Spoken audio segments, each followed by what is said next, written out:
What's going on, guys? It's KY, not Kai the Creative, and I've been talking about a lot of camera tips and gear and tutorials and things like that as of late, and one of the most common questions I've been getting is what lenses that people should buy for their Sony cameras. Now, I don't have all the answers. I'm not the perfect lens purchaser. I'm not the perfect person to find out what suits your needs for camera lenses. Now, if there was one lens to pick that I would keep in my bag for the most versatility, bang for your buck, and overall great image quality, this is a lens that I would pick.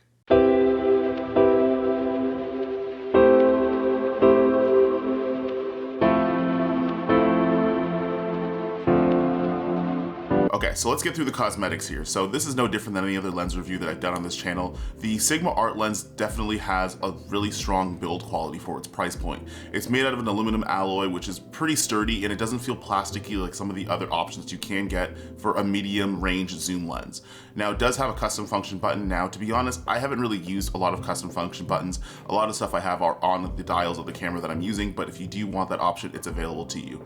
As well as its auto and manual focusing switch is really nice because it does give you that nice hard stop, and it's not easy to accidentally switch from manual to autofocus just by bumping on the switch, which you might have on some lower quality lenses. What's also nice too is that there's a focal length lock button. So if you want to lock your focal length at 24mm or at 70 to make sure that you don't accidentally zoom in or out while you're shooting, that option's available to you as well. So if you are someone that shoots at 24mm and you don't necessarily want to deviate from that for the shot and you want to have it nice and locked in, there's a lock switch that's there for you.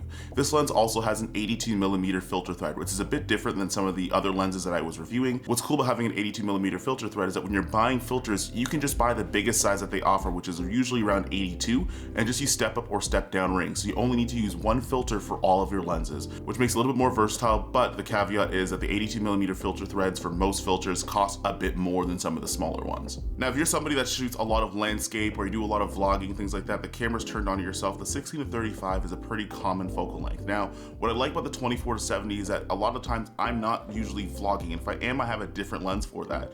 But this lens is great for general videography, portraits, stuff like that when you're on the other side of the camera. So if I want to hold it out at arm's length, even at 24mm, the frame is a little bit tight. So the 16-35, if you're somebody that needs a wider field of view for your vlogs and stuff like that, that might be an option to you.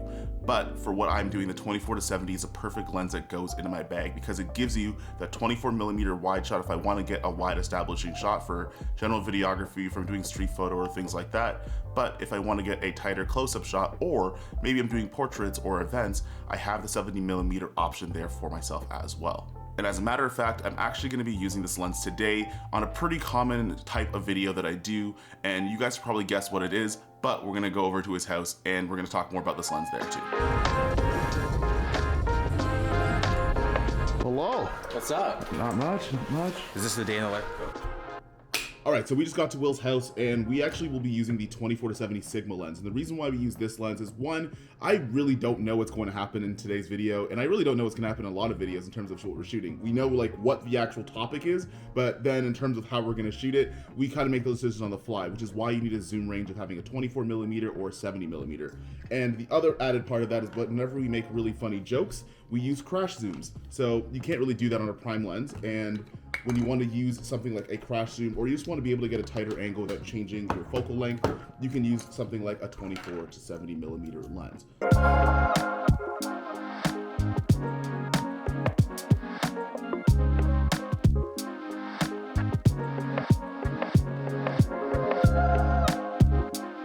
Alright, so one of the most attractive features of having a lens that shoots in f2.8 is that nice bokeh, that background blur that everybody loves in their lens to get that cinematic look.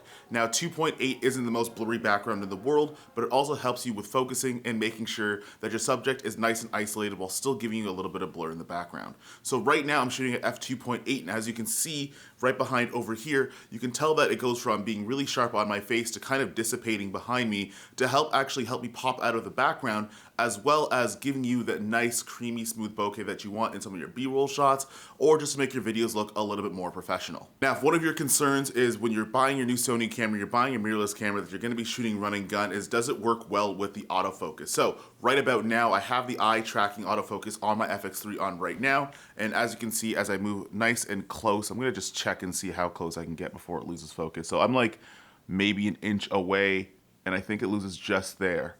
Actually, no, it's actually still going. So right about, like, I'm maybe a centimeter away from the lens, and that keeps on. And as I pull my face out, I almost slipped.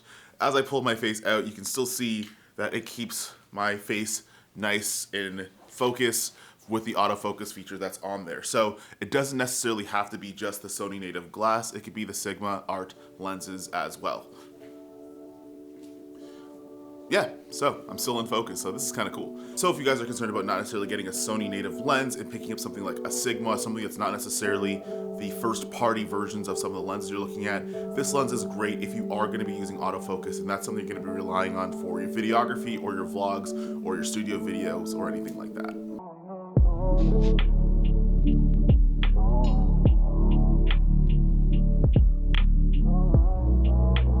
Alright, so all in all, who is this lens for? Who can benefit from using something like the 24-70 Sigma Art lens, the f2.8, in their bag? This is super versatile, but I want to go and dive a little bit deeper in terms of who I recommend this type of lens for. Now, the Sigma Art lens is for those filmmakers that are looking to pick up their first high-quality zoom lens. This is one of the first things I pick up when I'm in a run and gun situation. Not only do I shoot vlogs for YouTubers like Will Tennyson and other people as well, but I've also brought this along with me to a trip to Cleveland when I was working on a project with UFC fighter Stipe Miocic.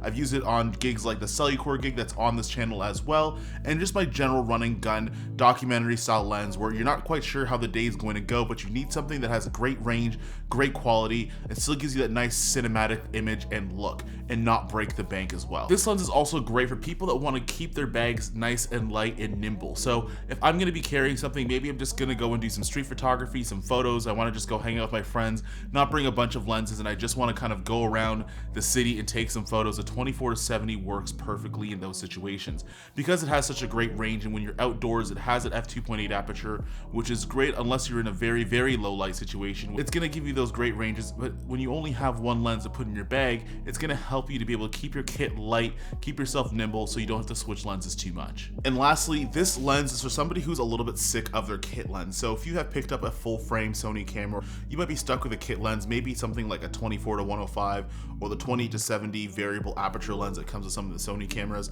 And if you're finding that you're not getting the quality that you want for it, the 24-70 is the first lens that I would recommend you pick that up.